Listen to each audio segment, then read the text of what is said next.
Hey everybody, if you just seen me here after seeing me on my personal page, that's because I committed to doing this on my business page. So I'm doing it all over again real quick. Read, Reflect, Grow, day 5, my series sharing my reading. Reading is something I do every single day. I say it's more important than brushing my teeth to me. How I reflect and how I use it to grow. So right now, reading The Year of Yes by Shonda Rhimes.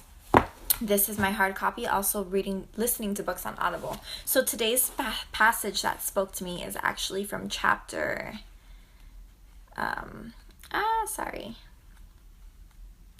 chapter 5, Yes to Speaking the Whole Truth. So she says, Shonda, how do you do it all? The answer is this: I don't. Whenever you see me somewhere succeeding in one area of my life, that almost certainly means that I'm failing in another area of my life. If I'm killing it on a scandal script for work, I'm probably missing bath and story time at home. If I am at home sewing my kids' Halloween costumes, I'm probably blowing off a script I was supposed to rewrite. If I'm accepting a prestigious award, I'm missing my baby's first swim lesson. If I'm at my daughter's debut in her school musical, I am missing Sandra Oh's last scene ever being filmed at Grey's Anatomy. If I am succeeding at one, I am inevitably failing at the other. This is a trade-off. This is the Faustian bargain one makes with the devil that comes with being a powerful working woman who is also a powerful mother.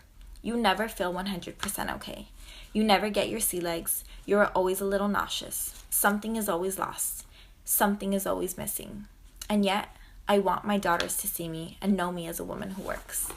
So this I did the reading part, the reflection, how does this pertain to my life? Completely hands down. People ask me all the time. I run 2 businesses. One is as an expert empowerment educator, giving courses, private consulting, helping women grow to their massive potential. The other is as a Beachbody coach, helping people get healthy physically with the internal, the physical health. So I'm doing that. I'm full-time at home with a 3-year-old and a 1-year, 9-month-old. And my husband works a crazy graveyard shift. So when he's asleep, I'm trying to take care of the kids, keep them calm, run my business, do it all. And people ask me, how do you do it all? And the truth is, I don't. One thing is always falling. Sometimes my season of business is sky high, while my family relationships, I don't feel like a good mom or wife. Other times my relationships are flourishing and thriving, and I feel like my business is suffering.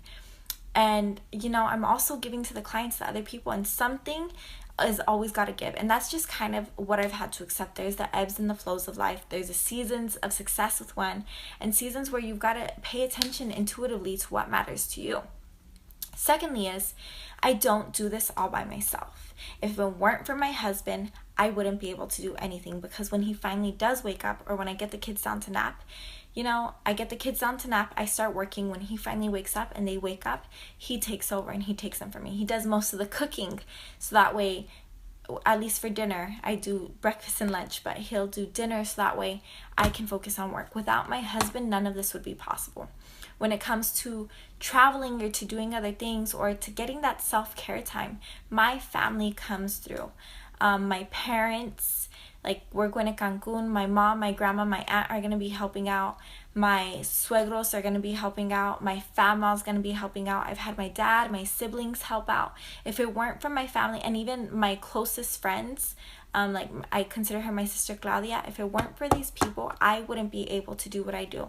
When it comes to my business, when it comes to going to events, networking, different places I have to go, or this trip with my husband that we desperately need for a wedding, for a family wedding, and just for our own relationship, or when it comes to things for self-care like me. Today I went on a hike and to church because my in-laws helped out. So I couldn't do this without my husband, without my family and my closest friends having my back, and finally without God.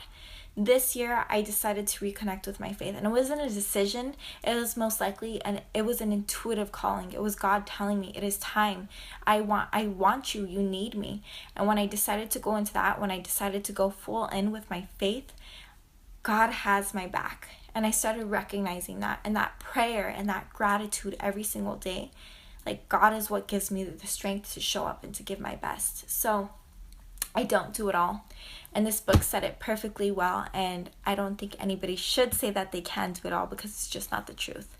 I also mentioned my friend Ana Rivera she has a little saying, you know, you can do it all, but you can't do it all at once. And it's completely true. You can chase your dreams, you can go after the things you want to do, but don't ever put that standard of perfection or doing it all on yourself, because it is impossible and it will burn you out. So that's it. That's the Read, Reflect, Grow from today. Hope you are enjoying the series, and sending you all a lot of love. Have a great night. Thank you, Val, for joining. I hope you took something away and can't wait to hear your comments. Have a great day.